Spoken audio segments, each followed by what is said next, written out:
Hello दोस्तों, नैतिक कहानियों में पंचतंत्र का पहला स्थान माना जाता है। इस ग्रंथ के रचयिता पं.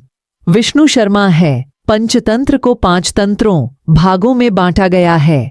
पंचतंत्र की कई कहानियों में मनुष्य पात्रों के अलावा कई बार पशु पक्षियों को भी कथा का पात्र बनाया गया है तथा उनसे कई शिक्षाप्रद बातें कहलवाने की कोशिश की गई है। किसी राजा के राजमहल में एक बंदर सेवक के रूप में रहता था। वह राजा का बहुत विश्वास पात्र और भक्त था। अंतःपुर में भी वह बेरोक टोक जा सकता था। एक दिन जब राजा सो रहा था और बंदर पंखा झल रहा था, तो बंदर ने देखा एक मक्खी बार बार राजा की छाती पर बैठ जाती थी। पंखे से बार बार हटाने पर भी वह मानती नहीं थी, उड़कर फिर वहीं बैठ जाती थी। हे मक्खी, तू इतनी बार बार राजा की छाती पर क्यों बैठती है? पंखे से हटाने की कोशिश करने के बावजूद भी तू उड़कर वहीं बैठती है। ये तो मेरी आदत है बंदर भैया, मुझे वहां बैठना अच्छा लगता है, क्या करूं? अच्छा लगता है? तेरी यह आदतें राजा को मरवा डाली। अब मेरे सामने मत बैठना। अरे भैया, मुझसे तो यह सब समझ में नहीं आया। मैं तो सिर्फ बैठी रहती हूँ, कुछ नहीं करती। तू नहीं समझेगी। अब देख इस तलवार का स्वाद कैसा है। अरे भैया, माफ कर दो, मैं फिर कभी नहीं करूंगी, पक्का। अब याद रख, अगली बार सोच समझ कर ही कुछ करना। मक्खी उड़कर फिर वहीं बैठी जाती थी। बंदर को क्रोध आ गया। उसने पंखा छोड़ाकर हाथ में तलवार ले ली और इस बार जब मक्खी राजा की छाती पर बैठी तो उसने पूरे बल से मक्खी पर तलवार का हाथ छोड़ा दिया। मक्खी तो उड़ा गई, किंतु राजा की छाती तलवार की चोट से 2 टुकड़े हो गई। राजा मर गया। मूर्ख मित्र की अपेक्षा विद्वान शत्रु ज्यादा अच्छा होता है। दोस्तों, पंचतंत्र की दूसरी कहानी है मूर्ख साधु और ठग। अगर आपको मेरी वीडियो पसंद आ रही है तो मुझे सहयोग करें। धन्यवाद। आगे कहानी का आनंद ले। एक बार की बात है, किसी गांव के मंदिर में राम शर्मा नाम का एक प्रतिष्ठित साधु रहता था। गांव में सभी लोग उनका सम्मान करते थे। उसे अपने भक्तों से दान में तरह तरह के वस्त्र, उपहार, खाद्य सामग्री और पैसे मिलते थे। उन वस्त्रों को बेचकर साधु ने काफी धन जमा कर लिया था। साधु कभी किसी पर विश्वास नहीं करता था और हमेशा अपने धन की सुरक्षा के लिए चिंतित रहता था। वह अपने धन को एक पोटली में रखता था और उसे हमेशा अपने साथ लेकर ही चलता था। उसी गांव में एक ठग रहता था। बहुत दिनों से उसकी नजर साधु के धन पर थी। ठग हमेशा साधु का पीछा किया करता था, लेकिन साधु उस गठरी को कभी अपने से अलग नहीं होने देता। आखिरकार उस ठग ने एक छात्र का वेश धारण किया और उस साधु के पास गया। उसने साधु से मिन्नत की कि वह उसे अपना शिष्य बना ले, क्योंकि वह ज्ञान प्राप्त करना चाहता था। साधु तैयार हो गया और इस तरह से वह ठग साधु के साथ ही मंदिर में रहने लगा। ठग मंदिर की साफ सफाई से लेकर अन्य सभी कार्य भी करता था और ठग ने साधु की खूब सेवा की और जल्दी ही उसका विश्वास पात्र बन गया। एक दिन साधु को पास के गांव में एक अनुष्ठान के लिए आमंत्रित किया गया। साधु ने वह आमंत्रण स्वीकार किया और निश्चित दिन साधु अपने शिष्य के साथ अनुष्ठान में भाग लेने के लिए निकल पड़ा। साधु नदी के किनारे पहुंचकर, शिष्य, मैं नहा रहा हूं, तुम सामान की रखवाली करो। हाँ स्वामी जी, आप बिना चिंता के नहा सकते हैं, मैं ध्यान रखूंगा। साधु नदी में डुबकी लगाते हैं और ठग खुद को धन की गठरी के साथ भागता है। शिष्य, क्या सब ठीक है? हाँ स्वामी जी, सब ठीक है। आप ध्यान से स्नान करें, मैं सामान की देखभाल करता हूँ। बड़ी अच्छी बात है, तुमने बहुत अच्छी सेवा की है। साधु स्नान पूरा करके बाहर निकलते हैं। धन्यवाद शिष्य। अब हम अनुष्ठान के लिए चलें। अब मैं इस अनुष्ठान को अपना उत्साह दिखा सकता हूँ और धन को हवा में उड़ा सकता हूँ। दोनों मंदिर की ओर बढ़ते हैं। आज तुमने सच्चे भक्त बनने का उत्साह दिखाया है शिष्य। धन्यवाद स्वामी जी, मैं आपके शिक्षा का समर्थन करने के लिए यहाँ हूँ। साधु और ठग अनुष्ठान में भाग लेते हैं और साधु अपने शिक्षा का अच्छा प्रदर्शन करते हैं। शिष्य, तुमने सच्चे भक्त का रूप दिखाया है। तुम्हारी मेहनत का फल अब तुम्हें मिलेगा। अब मैं साधु के भक्त बनकर उसका धन लूट सकता हूँ। अनुष्ठान समाप्त होता है और सभी गांव वाले साधु की प्रशंसा करते हैं। ठग को तो कब से इसी पल का इंतजार था। अनुष्ठान के बाद वह रुपयों की गठरी लेकर चंपत हो गया। शिक्षा किसी अजनबी की चिकनी चुपद्दी बातों में आकर ही उस पर विश्वास नहीं कर लेना चाहिए।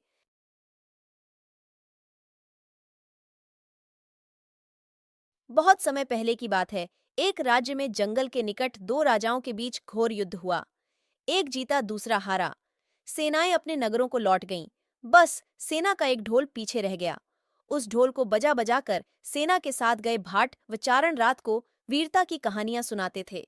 युद्ध के बाद एक दिन आंधी आई। आंधी के जोर में वह ढोल लुढ़कता पुढ़कता एक सूखे पेड़ के पास जाकर टिक गया। उस पेड़ की सूखी टहनियां ढोल से इस तरह से सट गई थीं कि तेज हवा चलते ही ढोल पर टकरा जाती थीं और ढमाडम ढमाडम की गुंजायमान आवाज होती। एक सियार उस क्षेत्र में घूमता था। उसने ढोल की आवाज सुनी। वह बड़ा भयभीत हुआ। ऐसी अजीब आवाज बोलते पहले उसने किसी जानवर को नहीं सुना था। वह सोचने लगा कि यह कैसा जानवर है जो ऐसी जोरदार बोली बोलता है, ढमाढम। सियार छिपकर ढोल को देखता रहता, ये जानने के लिए कि यह जीव उड़ने वाला है या चार टांगों पर दौड़ने वाला। एक दिन सियार झाड़ी के पीछे छुपकर ढोल पर नजर रखे था। तभी पेड़ से नीचे उतरती हुई एक गिलहरी कूदकर ढोल पर उतरी। हल्की सी ढम की आवाज भी हुई। गिलहरी ढोल पर बैठी दाना कुतरती रही। सियार बड़बड़ाया, ओह, तो यह कोई हिंसक जीव नहीं है। मुझे भी डरना नहीं चाहिए। सियार फूंक फूंक कर कदम रखता ढोल के निकट गया। उसे सूंघा। ढोल का उसे न कहीं सिर नजर आया और न पैर। तभी हवा के झोंके से टहनियां ढोल से टकराईं। ढम की आवाज हुई और सियार उछलकर पीछे जा गिरा। अब समझ आया। सियार उठने की कोशिश करता हुआ बोला, ये तो बाहर का खोल है। जीव इस खोल के अंदर है। आवाज बता रही है कि जो कोई जीव इस खोल के भीतर रहता है वह मोटा ताजा होना चाहिए। चर्बी से भरा शरीर, तभी ये ढम ढम की जोरदार बोली बोलता है। अपनी मांद में घुसते ही सियार बोला, ओ सियारी, दावत खाने के लिए तैयार हो जा। एक मोटे ताजे शिकार का पता लगाकर आया हूं। सियारी पूछने लगी, तुम उसे मारकर क्यों नहीं लाए? सियार ने उसे झिड़की दी, क्योंकि मैं तेरी तरह मूर्ख नहीं हूं। वह एक खोल के भीतर छिपा बैठा है। खोल ऐसा है कि उसमें दो तरफ सूखी चमड़ी के दरवाजे हैं। मैं एक तरफ से हाथ डाल उसे पकड़ने की कोशिश करता तो वह दूसरे दरवाजे से न भाग जाता। चांद निकलने पर दोनों ढोल की ओर गए। जब वे निकट पहुंच ही रहे थे कि फिर हवा से टहनियां ढोल पर टकराईं और ढम ढम की आवाज निकली। सियार सियारी के कान में बोला, सुनी उसकी आवाज? जरा सोच, जिसकी आवाज ऐसी गहरी है वह खुद कितना मोटा ताजा होगा। दोनों ढोल को सीधा कर उसके दोनों ओर बैठे और लगे दांतों से ढोल के दोनों चमड़ी वाले भाग के किनारे फाड़ने। जैसे ही चमड़ियां कटने लगीं, सियार बोला, होशियार रहना, एक साथ हाथ अंदर डाल शिकार को दबोचना है। दोनों ने हूं की आवाज के साथ हाथ ढोल के भीतर डाले और अंदर टटोलने लगे। अंदर कुछ नहीं था। एक दूसरे के हाथ ही पकड़ में आए। दोनों चिल्लाए, हैं, यहां तो कुछ नहीं है, और वे माथा पीट कर रह गए। सीख, बड़ी बड़ी शेखी मारने वाले लोग भी ढोल की तरह ही अंदर Hello से friends, खोखले होते हैं। if you like the story then like, share and subscribe my channel. Thanks dear friends. नमस्कार दोस्तों, अगर आपको कहानी पसंद आए तो लाइक करें, शेयर करें और मेरे चैनल को सब्सक्राइब करें। धन्यवाद प्रिय दोस्तों।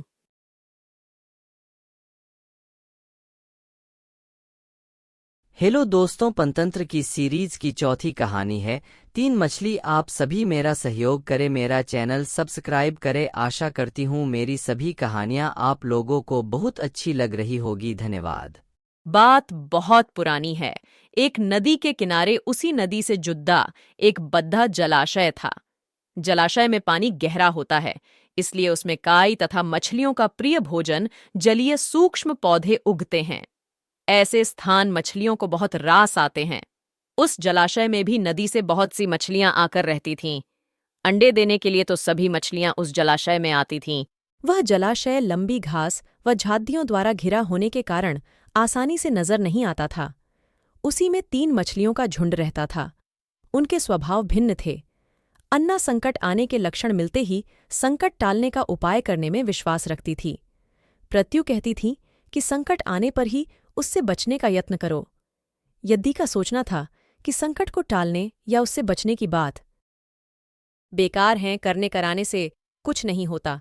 जो किस्मत में लिखा है वह होकर रहेगा।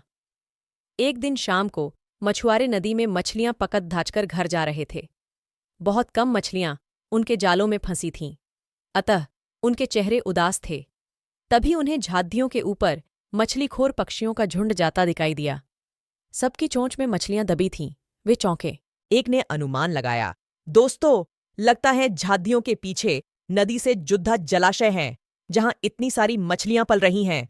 मछुआरे पुलकित होकर झादियों में से होकर जलाशय के तट पर आ निकले और ललचाई नजर से मछलियों को देखने लगे। एक मछुआरा बोला, आहा, इस जलाशय में तो मछलियां भरी पड्डी हैं।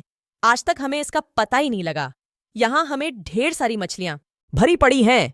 आज तक हमें इसका पता ही नहीं लगा। यहां हमें ढेर सारी मछलियां मिलेंगी, दूसरा बोला। तीसरे ने कहा, आज तो शाम गिरने वाली हैं, कल सुबह ही आकर यहां जाल डालेंगे। इस प्रकार मछुआरे दूसरे दिन का कार्यक्रम तय करके चले गए। तीनों मछलियों ने मछुआरे की बात सुन ली थी।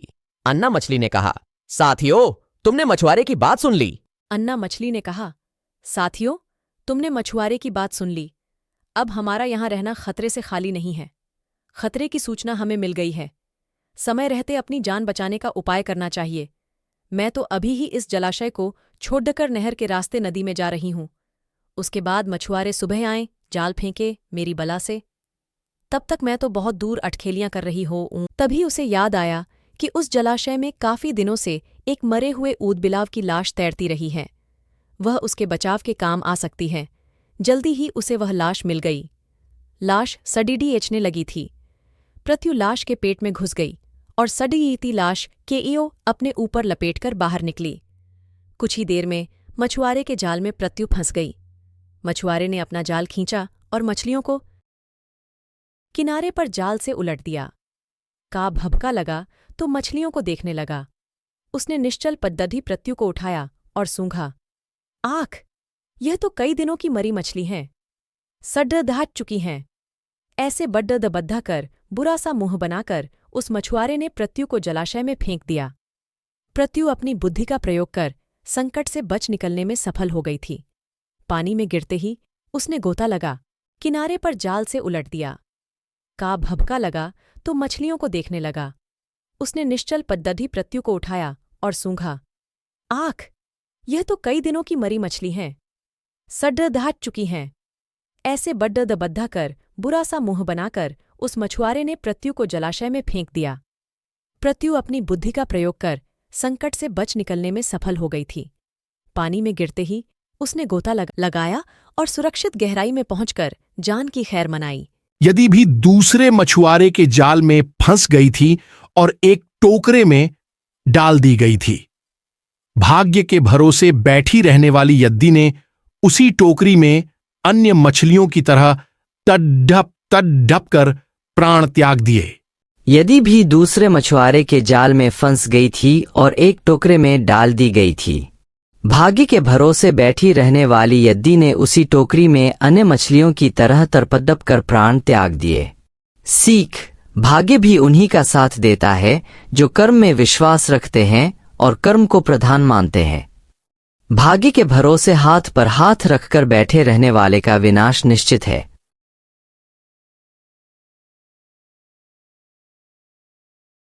एक समय की बात है, एक घने जंगल साथ कई में एक बहुत बड़ा शेर रहता था। वह रोज शिकार पर निकलता और एक साथ कई जानवरों को मत कर खा जाता था। जंगल के जानवर डरने लगे कि अगर शेर इसी तरह शिकार करता रहा तो एक दिन ऐसा आएगा कि जंगल में कोई भी जानवर नहीं बचेगा। जंगल के सभी जानवर घबराए थे। सारे जंगल में सनसनी फैल गई। शेर को रोकने के लिए कोई न कोई उपाय करना जरूरी था। एक दिन जंगल के सारे जानवर इकट्ठा हुए और इस प्रश्न पर विचार करने लगे। अंत में उन्होंने तय किया कि वे सब शेर के पास जाकर उनसे इस बारे में बात करें। दूसरे दिन जानवरों के एक दल शेर के पास पहुंचा। उनके अपनी ओर आते देख शेर घबरा गया और उसने गरजकर पूछा, क्या बात है? तुम सब यहाँ क्यों आ रहे हो? जानवर दल के नेता ने कहा, महाराज, हम आपके पास निवेदन करने आए हैं। आप राजा हैं और हम आपकी प्रजा। जब आप शिकार करने निकलते हैं तो बहुत जानवर मार डालते हैं। आप सबको खा भी नहीं पाते। इस तरह से हमारी संख्या कम होती जा रही है। अगर ऐसा ही होता रहा तो कुछ ही दिनों में जंगल में आपके सिवाय और कोई भी नहीं बचेगा। प्रजा के बिना राजा भी कैसे रह सकता है? यदि हम सभी मर जाएंगे तो आप भी राजा नहीं रहेंगे। हम चाहते हैं कि आप सदा हमारे राजा बने रहें। आपसे हमारी विनती है कि आप अपने घर पर ही रहा करें। हर रोज स्वयं आपके खाने के लिए एक जानवर भेज दिया करेंगे। इस तरह से राजा और प्रजा दोनों ही चैन से रह सकेंगे। शेर को लगा कि जानवरों की बात में सच्चाई है। उसने पल भर सोचा, फिर बोला, अच्छी बात है, मैं तुम्हारे सुझाव को मान लेता हूं। लेकिन याद रखना, अगर किसी भी दिन तुमने मेरे खाने के लिए पूरा भोजन नहीं भेजा तो मैं जितने जानवर चाहूंगा मार डालूंगा। जानवरों के पास तो और कोई चारा नहीं। इसलिए उन्होंने शेर की शर्त मान ली और अपने अपने घर चले गए। उस दिन से हर रोज शेर के खाने के लिए एक जानवर भेजा जाने लगा। इसके लिए जंगल में रहने वाले सब जानवरों में से एक एक जानवर बारी बारी से चुना जाता था। कुछ दिन बाद खरगोशों की बारी भी आ गई। शेर के भोजन के लिए एक नन्हेम से खरगोश को चुना गया। वह खरगोश जितना छोटा था उतना ही चतुर भी था। उसने सोचा, बेकार में शेर के हाथों मरना मूर्खता है। अपनी जान बचाने का कोई न कोई उपाय अवश्य करना चाहिए और हो सके तो कोई ऐसी तरकीब ढूंढनी चाहिए जिसे सभी को इस मुसीबत से सदा के लिए छुटकारा मिल जाए। आखिर उसने एक तरकीब सोच ही निकाली।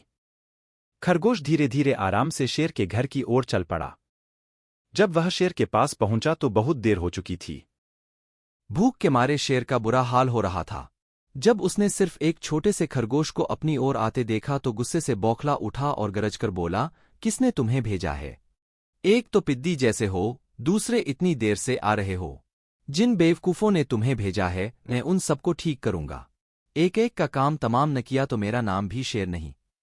नन्हे खरगोश ने आदर से जमीन तक झुककर, महाराज, अगर आप कृपा करके मेरी बात सुन लें तो मुझे या और जानवरों को दोष नहीं देंगे। वे तो जानते थे कि एक छोटा सा खरगोश आपके भोजन के लिए पूरा नहीं पड़ेगा, इसलिए उन्होंने 6 खरगोश भेजे थे। लेकिन रास्ते में हमें एक और शेर मिल गया। उसने 5 खरगोशों को मारकर खा लिया। यह सुनते ही शेर दहाड़कर बोला, क्या कहा? दूसरा शेर? कौन है वह? तुमने उसे कहाँ देखा? महाराज, वह तो बहुत ही बड़ा शेर है। खरगोश ने कहा, वह जमीन के अंदर बनी एक बड़ी गुफा में से निकला था। वह तो मुझे ही मारने जा रहा था, पर मैंने उससे कहा, सरकार, आपको पता नहीं कि आपने क्या अंधेर कर दिया है। हम सब अपने महाराज के भोजन के लिए जा रहे थे, लेकिन आपने उनका सारा खाना खा लिया है। हमारे महाराज ऐसी बातें सहन नहीं करेंगे। वे जरूर ही यहां आकर आपको मार डालेंगे। इस पर उसने पूछा, कौन है तुम्हारा राजा? मैंने जवाब दिया, हमारा राजा जंगल का सबसे बड़ा शेर है। महाराज, मेरे ऐसा कहते ही वह गुस्से से लाल पीला होकर बोला, बेवकूफ, इस जंगल का राजा सिर्फ मैं हूं। यहां सब जानवर मेरी प्रजा हैं। मैं उनके साथ जैसा चाहूं वैसा कर सकता हूं। जिस मूर्ख को तुम अपना राजा कहते हो उस चोर को मेरे सामने हाजिर करो। मैं उसे बताऊंगा कि असली राजा कौन है। महाराज, इतना कहकर उस शेर ने आपको लिवाने के लिए मुझे यहां भेज दिया। खरगोश की बात सुनकर शेर को बड़ा गुस्सा आया और वह बार बार गरजने लगा। उसकी भयानक गरज से सारा जंगल दहलने लगा। मुझे फौरन उस मूर्ख का पता बताओ, शेर ने दहाड़कर कहा। जब तक मैं उसे जान से न मार दूंगा मुझे चैन नहीं मिलेगा। बहुत अच्छा महाराज, खरगोश ने कहा, मौत ही उस दुष्ट की सजा है। अगर मैं और बड़ा और मजबूत होता तो मैं खुद ही उसके टुकड़े टुकड़े कर देता। चलो, रास्ता दिखाओ, शेर ने कहा। फौरन बताओ किधर चलना है। इधर आइए महाराज, इधर। खरगोश रास्ता दिखाते हुआ शेर को एक कुएं के पास ले गया और बोला, महाराज, वह दुष्ट शेर जमीन के नीचे किले में रहता है। जरा सावधान रहिएगा। किले में छुपा दुश्मन खतरनाक होता है। मैं उससे निपट लूंगा। शेर ने कहा, तुम यह बताओ कि वह है कहाँ? पहले जब मैंने उसे देखा था तब तो वह यहीं बाहर खड़ा था। लगता है आपको आता देखकर वह किले में घुस गया। आइए मैं आपको दिखाता हूं। खरगोश ने कुएं के नजदीक आकर शेर से अंदर झांकने के लिए कहा। शेर ने कुएं के अंदर झांका तो उसे कुएं के पानी में अपनी परछाई दिखाई दी। परछाई को देखकर शेर जोर से दहाड़ा। कुएं के अंदर से आती हुई अपने ही दहाड़ने की गूंज सुनकर उसने समझा कि दूसरा शेर भी दहाड़ रहा है। दुश्मन को तुरंत मार डालने के इरादे से वह फौरन कुएं में कूद पड़ा। कूदते ही पहले तो वह कुएं की दीवार से टकराया, फिर धड़ाम से पानी में गिरा और डूबकर मर गया। इस तरह चतुराई से शेर से छुट्टी पाकर नन्हा खरगोश घर लौटा। उसने जंगल के जानवरों को शेर के मारे जाने की कहानी सुनाई। दुश्मन के मारे जाने की खबर से सारे जंगल में खुशी फैल गई। जंगल के सभी जानवर खरगोश की जय जयकार करने लगे।